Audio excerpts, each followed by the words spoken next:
मातृशक्ति धर्म प्रेमी सज्जनों, चाणक्य नीति 90वीं कक्षा 14वें अध्याय के 8वें श्लोक को हम देख रहे थे। एक बुराई जो है वो अच्छाई से पैदा होने वाली होती है।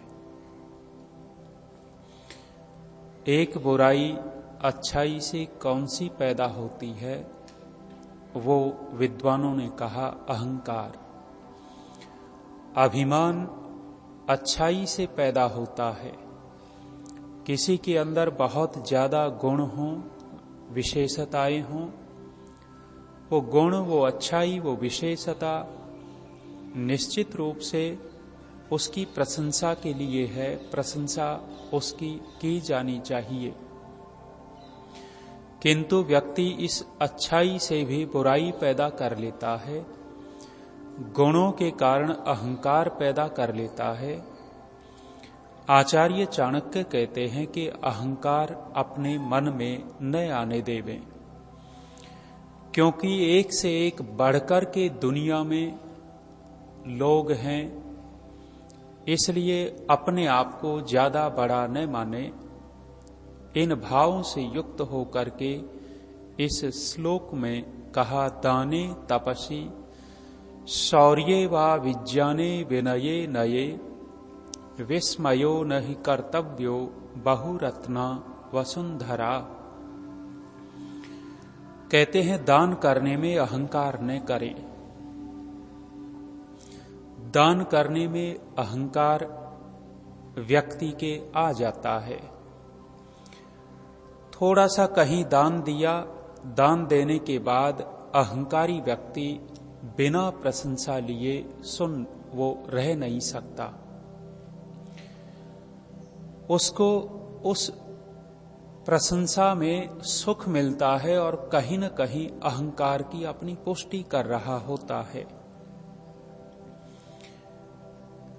एक बार स्वामी सत्यपति जी की सेवा में 1.5 महीने के लिए मैं गया रोजड़ में।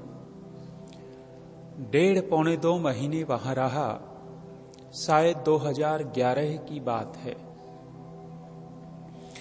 तो वहां रहना हुआ तो एक सज्जन आए हुए थे, वानप्रस्थ थे वैसे तो। मेरे प्रातःकाल वहां यज्ञशाला में प्रवचन होते थे। वो व्यक्ति सुनते थे। एक दिन मुझे कहने लग गए कि आपसे मिलना है। कौन सी कुटिया में रहते हैं? मैंने कहा कि मैं ही आपके पास आ जाऊंगा, आप वृद्ध हैं, मेरे पास आप मत आना। समय निश्चित हो गया, मैं उनके पास गया। मुझे था कि कोई शंका समाधान करेंगे, कोई आध्यात्मिक चर्चा करेंगे। तो उनके वहां गया तो बैठे और बातचीत शुरू होते ही उन्होंने अपने दान की बड़ाई मारनी शुरू कर दी। ये जो प्याऊ बनी हुई है यहां, ये मैंने बनवाई है। गेट के पास कमरा बना हुआ है, वो मैंने बनवाया है। यज्ञशाला में मैंने सहयोग किया है। वो सारा का सारा मुझे आश्चर्य हुआ। वानप्रस्थ ले रखा है, आश्रम में रहते हैं, क्या जरूरत है ये बताने की? लेकिन व्यक्ति प्रशंसा सुनना चाहता है। मैं उनकी वाहवाही करने लग जाता साथ साथ, तो वो और भी संस्थाओं के गिनाना शुरू कर देते। वहां भी मैंने सहयोग किया, वहां तखत दिलवाए, वहां ये करवाया, आदि आदि। बस मैं सुनता रहा उनकी बातें, कहा तो कुछ नहीं। लेकिन मन में तो बात आ गई कि देखो अपने अहंकार को कैसा पुष्ट कर रहा है। देने वाले एक से एक बड़े दुनिया में पड़े हुए हैं, बहुत बड़े बड़े दानी बैठे हुए हैं, और व्यक्ति थोड़ा सा दान करके अपनी प्रशंसा करता है और अपने अहंकार को पुष्ट करने लग जाता है। देने के बाद श्रेष्ठ दानी वो होता है, योग्य व्यक्ति को दिया, योग्य स्थान पर दे दिया और देने के बाद भूल जाता है। देने के बाद भूल गया कि अब मैंने दे दिया है, उस पे मेरा कोई अधिकार नहीं। लेकिन ये स्थिति बहुत कठिन है। रामकृष्ण परमहंस की जीवन की घटना हमने पढ़ी। एक बहुत बड़ा पूंजीपति उनसे प्रभावित था और रामकृष्ण परमहंस काली के पुजारी थे, मूर्ति पूजक थे वैसे तो, लेकिन सादगी में रहते थे। संत प्रवृत्ति तो थी, साधारण रूप से रहते थे। लोग उनके अनुयायी बनते जा रहे थे। सेठ जी आए, वो पूंजीपति आए और आकर के बहुत सुंदर महंगा कंबल उनको भेंट किया। महंगा कंबल भेंट कर दिया। रामकृष्ण परमहंस जी ने उनको रख लिया। रखा 2-4 दिन के बाद फिर से सेठ जी आए तो क्या देखते हैं कि परमहंस जी ने उनके महंगे से सुंदर से कंबल को पैर पहुंचने वाली जगह रख रखा है, और जब अंदर जाते हैं तो उससे पैर पहुंच करके अंदर घुसते हैं। सेठ जी से रहा नहीं गया, कहने लग गए कि मेरे इतने महंगे कंबल की ये दुर्गति कर दी आपने, मेरे इतने महंगे कंबल की दुर्गति। परमहंस कहने लग गए कि भाई तेरा कहां रह गया? जब तूने मुझे भेंट कर ही दिया तो तेरा रहा कहां? अब तो मेरा है और मैं अपने को कैसे भी प्रयोग करूं। देने के बाद व्यक्ति ममत्व जोड़े रहता है तो वो कहीं न कहीं अपने अहंकार को पुष्ट कर रहा होता है। योग्य स्थान पर दिया, योग्य व्यक्ति को दिया और दे करके परमात्मा को समर्पित कर दिया, परमात्मा के अर्पित कर दिया, तो परमेश्वर उस दिए हुए दान के पुण्य के बल पर विशेष सुख देंगे। और यदि संसार में पर्ची दिखाते चले गए, रसीदे जेब में डाल करके घूमते हैं और रसीदे दिखाते हैं कि मैंने वहां इतना दान दिया, ऐसे दानी किसी काम के नहीं होते। आचार्य चाणक्य कहते हैं कि इस धरती के ऊपर एक से एक बड़ा दानी बैठा हुआ है और सबसे बड़ा दानी तो परमात्मा है। उसके दान की महिमा गाई नहीं जा सकती। सब कुछ परमात्मा निःशुल्क दे रहा है, कोई उसका शुल्क नहीं ले रहा। सूर्य का प्रकाश देता है, जल दे रहा है, वायु दे रहा है, प्रकृति में अनेक प्रकार की औषधियां परमात्मा ने दी हैं। सब कुछ तो परमात्मा का इतना बड़ा दानी, और हम थोड़ा सा दे करके अहंकार में फूले नहीं समाते, मैंने इतना दे दिया। आचार्य चाणक्य आगे कहते हैं शौर्य। शौर्य का तात्पर्य है शूरवीरता। शूरवीरता में भी अहंकार न करें। बहुत सारे योद्धा हुए जो शूरवीर थे, और शूरवीर थे तो युद्ध क्षेत्र में अपनी भुजाओं के बल पर शत्रुओं के छक्के छुड़ा देते थे। लेकिन इतने बड़े शूरवीर होते हुए अहंकार शून्य हो जाए, ये बड़ी बात है। आचार्य कहना चाहते हैं कि एक से एक बड़ा शूरवीर मिल जाएगा, अपनी शूरवीरता पर अहंकार न करें। पांडव पक्ष में धर्म था, पांडव लोग धार्मिक थे, लेकिन भीम के अंदर भी अपने बल की ताकत का घमंड था, अपनी शूरवीरता का अहंकार भीम भी सिर पे लेकर के ढोता रहता था। अर्जुन के अंदर भी कहीं न कहीं अहंकार था, तेरे से बढ़कर के धनुर्धारी दुनिया में नहीं है। धर्म था उनके पास, धार्मिक लोग थे, लेकिन साथ साथ गुण में वो बुराई पैदा कर ली। धनुर्धारी अर्जुन हैं, और इसीलिए उन्होंने एक प्रतिज्ञा कर रखी थी, और इस प्रकार की मिथ्या प्रतिज्ञाएं होती हैं। उन्होंने प्रतिज्ञा कर रखी थी कि जो कोई मेरे गांडीव को धिक्कार कह देगा, मैं उसकी गर्दन काट दूंगा। इस प्रकार की प्रतिज्ञाओं की कोई आवश्यकता नहीं थी। उस गांडीव को, उस धनुष बाण को अपने अहंकार से जोड़ रखा था। अहंकार से जोड़ लिया तो अपने गांडीव को धिक्कार कहने मात्र से किसी की गर्दन काट दे। और ये प्रसंग आया भी उनके जीवन में। युद्ध हो रहा था जब महाभारत का। महाभारत के युद्ध में युधिष्ठिर को कर्ण ने अपमानित करके छोड़ दिया।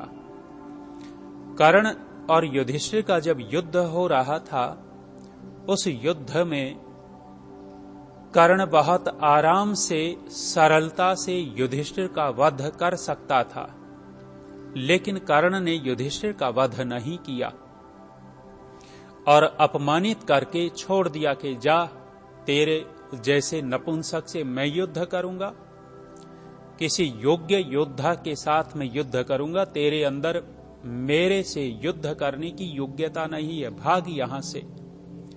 अपमानित करके छोड़ दिया। युधिष्ठिर अंदर अंदर जल रहा था, आग लगी हुई थी अपमान की।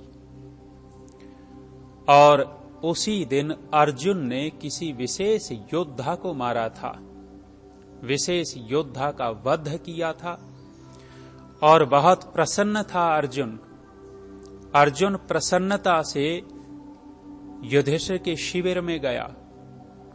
शिविर में गया तो युधिष्ठिर ने अर्जुन के चेहरे की प्रसन्नता देख करके मन में कल्पना कर ली कि अर्जुन आज कर्ण का वध करके आया है।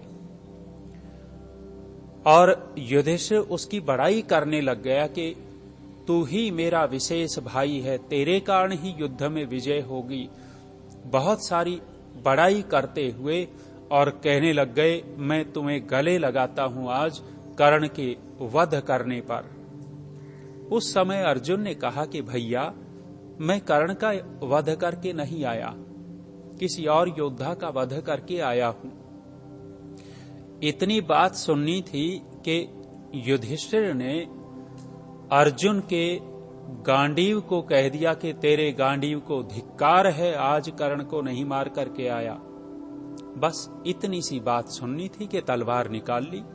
मेरे गांडीव को धिक्कार कहा, अपने बड़े भाई की गर्दन काटने के लिए तैयार, मारने के लिए तैयार। वहां तो श्री कृष्ण थे, कृष्ण के पास उपाय बहुत होते थे। कृष्ण की विशेषता ये थी कि जिस व्यक्ति का संतुलन बनाना हो वहां संतुलन बना देते थे, और जिसका संतुलन बिगाड़ना हो उसका संतुलन बिगाड़ भी देते थे। यहां बिगड़े हुए संतुलन को संतुलित कर रहे थे। अर्जुन को कहा कि अपने बड़े भाई को मारना चाहता है, लज्जा नहीं आती। अर्जुन क्रोध में भर करके कहता है कि इन्होंने मेरे गांडीव को धिक्कार कहा, छोड़ूंगा नहीं। श्री कृष्ण ने उपाय बताया कि पगले अपने बड़े भाई को गालियां दे देवे, उसको तू कह करके बोल देवे, बड़े भाई की हत्या तो उसी में हो जाती है। और उस समय कृष्ण के कहने पर अर्जुन ने खूब तू तड़ाक से बात की, खूब गालियां दी और गुबार अंदर का निकल गया। तब होश आया कि अरे बड़े भाई की बेइज्जती कर दी, तेरे से गिरा हुआ कौन होगा, धार्मिक भाई की बेइज्जती। फिर अर्जुन खुद ही बोला कि मैंने अपने बड़े भाई की बेइज्जती की है, अब मैं अपनी आत्महत्या करूंगा, मेरा जीने का कोई अधिकार नहीं, मैं मरूंगा। उस समय श्री कृष्ण ने फिर उपाय बताया कि पगले, कटारी से मरने की जरूरत नहीं है। जो आदमी अपनी बड़ाई अपने मुंह खुद करने लग जाता है वो आत्महत्या ही कर रहा है, अपनी समझ ले, और मार ले जितनी डींगे तुझे अपनी मारनी है। तो कहते हैं कि उस समय अर्जुन ने अपनी बड़ी बड़ाई की, बड़ी डींगे हांकी। वहां श्री कृष्ण निर्देश करते हैं कि जो अहंकार में आकर के स्वयं अपने डींगे हाँकता है वो भी आत्महत्या कर रहा होता है। तो आचार्य चाणक्य कहते हैं कि सूरवीरता के ऊपर अहंकार न करें, घमंड न करें। स्वाभिमान तो होना चाहिए, अपनी सूरवीरता पर आत्मविश्वास पूरा होना चाहिए, लेकिन अहंकार न आए। ये विशेषता महाराणा प्रताप के अंदर थी। महाराणा प्रताप सूरवीर बहुत हैं, लेकिन अहंकार शून्यता भी उनके अंदर थी।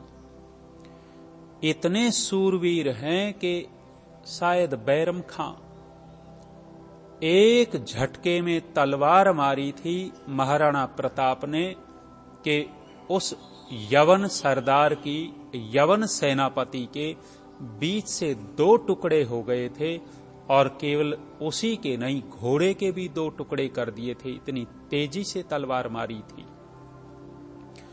वहां दुनिया देखती रह गई थी। युद्ध क्षेत्र में महाराणा प्रताप सूरवीर बहुत हैं, लेकिन अहंकार शून्यता उनके अंदर दिखाई देती थी। तो आचार्य चाणक्य कहते हैं, सूरवीरता में अपना अहंकार न करें। और कहा तपसी, अपनी तपस्या में अहंकार न करें। व्यक्ति तपस्या करता है, साधना करते हुए। बहुत सारे लोग सर्दी में ब्रह्मचर्य के बल पर, अपने अभ्यास के बल पर वस्त्र नहीं पहनते। ऋषि दयानंद जी की इतनी विशेष तपस्या थी कि पौष के महीने में, इससे अगला जो महीना आएगा, उस महीने में सर्दी बहुत होती है। कहावत बनाई हुई है गांव के लोगों ने, पोहो सर्दी का छोहो, अर्थात पोह मास में ठंड का गुस्सा होता है, उग्र रूप में ठंड होती है। और ऐसे सर्दी के महीने में गंगा के रेत में रात में ऋषि दयानंद जी सोया करते थे। बिना कपड़ों के कैसे नींद आ जाती है व्यक्ति को। कमरे के अंदर हो, रजाई कंबल ओढ़ रखा हो, और रजाई थोड़ी भारी न हो, हल्की रजाई हो, हल्का कंबल हो, कमरे के अंदर नींद नहीं आती। और महर्षि दयानंद जी की कितनी बड़ी तपस्या थी कि गंगा के किनारे, गंगा के रेत में पौष महीने में वो रात में सोया करते थे। कोई कोई उनके ऊपर कपड़ा डाल जाता, रजाई डाल जाता, तो सुबह देखते कि रजाई नीचे गिरी मिलती थी। कोई सोते हुए पर डाल गए तो स्वयं कभी भी हाथ से रजाई ऋषि दयानंद जी ने ओढ़ी नहीं। कितनी तपस्या थी, लेकिन तप होते हुए अहंकार शून्यता थी। तप भी अहंकार पैदा कर देता है। ये जो पाखंडी लोग हैं, खड़ेश्वरी महाराज, पड़ेश्वरी महाराज, कोई हाथ खड़ा किए हुए है, कोई एक पैर पे खड़ा हुआ है, कोई कंडों के बीच में आग जला करके बैठता है जेठ महीने में। ये तपस्या कर रहे हैं अपनी दृष्टि में। हम उनकी इस काम को तपस्या मान लेवे, लेकिन उनके अंदर इस काम से कितना अहंकार होता है। इन पाखंडी लोगों में उस अहंकार की चरम सीमा होती है। ऐसे बहुत सारे लोग देखे हैं। तो आचार्य कहते हैं कि तप करते हुए कभी अहंकार न आने दे। और कहा विज्ञाने, विज्ञान का तात्पर्य है यदि हम कुछ विशेष जानते हों किसी भी विषय में। एक तो होता है सामान्य ज्ञान, सामान्य जानकारी बहुत सारे लोगों को होती है, लेकिन विशेष जानकारी किसी एकाध को होती है, उसी को विज्ञान कहते हैं। सामान्य रूप से कोई गाड़ी ठीक कर लेते हों, लेकिन विशेष रूप से गाड़ी ठीक कर सकता है तो मिस्त्री ही ठीक कर सकता है। उसका जो मास्टर होगा वो तो, जिसके पास विशेष ज्ञान है, विशेष ज्ञान होने के बाद अहंकार पैदा न होने दें। ये विनम्रता से भी अहंकार पैदा होता है। कोई बहुत ज्यादा विनम्र हो, सरल हो, तो अपनी सरलता का भी अहंकार न आने देवे। और कहा है नय, नय का तात्पर्य है नीतिमान। कुछ लोग नीतिमान बहुत होते हैं, इतनी अच्छी नीतियां होती हैं, कार्य सफल कर लेते हैं, तो नीति होने के बाद भी अहंकार होने की संभावना है। तो व्यक्ति अपने जीवन में इन सब गुणों के होने पर अहंकार न होने देवे। आचार्य कहते हैं बहुरत्ना वसुंधरा, एक से एक तपस्वी संसार में है, एक से एक दानी संसार में है, एक शूरवीर संसार में है, एक से एक विशेष ज्ञान वाले और विशेष नीति वाले हैं। आज इतना ही। ओम शांति।